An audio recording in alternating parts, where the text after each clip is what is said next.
एक बार फिर से स्वागत है आपका एबीपी न्यूज में। अभी एक बड़ी खबर आ रही है राजधानी दिल्ली से। यहां शाहदरा में डबल मर्डर में बड़ा खुलासा हुआ है। 70,000 के लेन देन में मर्डर हुआ है। पुलिस ने यह जानकारी दी है। नाबालिग को आकाश से लेने थे 70,000 रुपए। पैसों के लेन देन से नाराज हत्या की साजिश रची गई। पैसे ना देने पर आकाश की हत्या कर दी गई। तो अब तक की जांच में पुलिस ने यह जानकारी दी है। कई दिनों से हत्या की प्लानिंग कर रहा था नाबालिग, ये भी एक महत्वपूर्ण खुलासा हुआ है। तो शाहदरा इलाके की घटना, डबल मर्डर कांड, और इसी में अब एक बड़ी जानकारी निकलकर सामने आ रही है। 70,000 रुपए के लेन देन के लिए जान ले ली गई।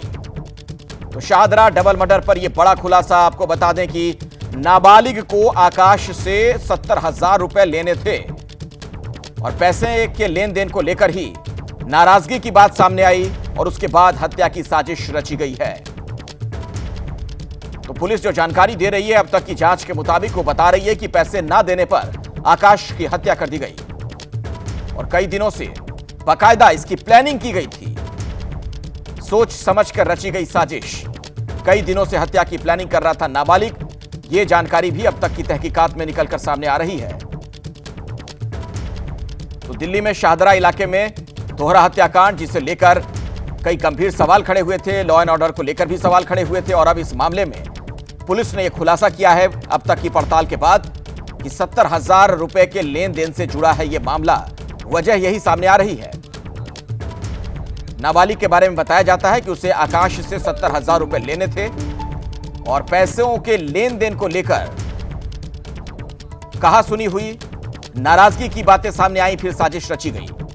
मेरे साथ मनोज वर्मा, मेरे सहयोगी, जुड़ गए इसी खबर पर और अधिक जानकारी आप तक को पहुंचाएंगे। मनोज जी बिल्कुल। देखिए अखिलेश, मैं आपको बताना चाहूंगा कि जो शाहदरा पुलिस है उन्होंने नाबालिग को पकड़ लिया है और नाबालिग ने पूछताछ में ये खुलासा किया है जो मृतक आकाश है उससे नाबालिग को उससे 70,000 रुपए लेने थे और आकाश उसका फोन भी नहीं उठा रहा था। इसी वजह से वो नाराज था और इसी के चलते उसने पूरी प्लानिंग की। उसने एक शूटर को हायर किया और जब कल आकाश अपने परिवार के साथ दिवाली मना रहा था उसी वक्त वो शूटर को लेकर नाबालिग वहां पर पहुंचा और शूटर ने आकाश पर गोली चलाई। जो अभी तक की पूछताछ हुई है नाबालिग से, नाबालिग का साफ तौर पर यह कहना है कि सिर्फ आकाश को ही ये मारना चाहते थे, लेकिन क्योंकि आकाश का भतीजा जब इनके पीछे भागा तो इनको लगा कि कहीं ये पकड़े न जाए, इसी वजह से उसके भतीजे पर भी गोली चलाई और उसकी भी मौत हो गई। फिलहाल नाबालिग से लगातार पूछताछ जारी है और इसके अलावा जो शूटर है उसकी भी तलाश पुलिस कर रही है। जी, आप हमारे साथ मनोज जुड़े रहिएगा। मैं दोबारा लौटूंगा। प्रशांत गौतम, जो कि इस शाहदरा इलाके के डीसीपी हैं, वो इस मामले में क्या कह रहे हैं, दर्शकों को सुनवा देते हैं।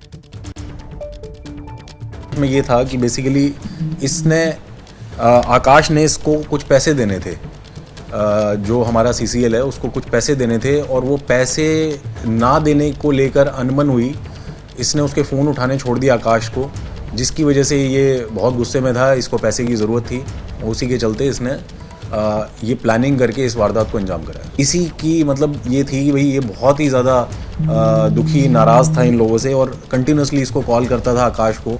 आकाश ने इसके कॉल लेने भी बंद कर दिए। ये घर जाता था, इससे मिलने से भी मना कर देता था। इस चीज़ से बहुत नाराज़ था। इसको पैसे की ज़रूरत थी। इसका आपस का कोई पैसे का लेन देन था जिसमें 70,000 रुपये इसको देने थे आकाश को।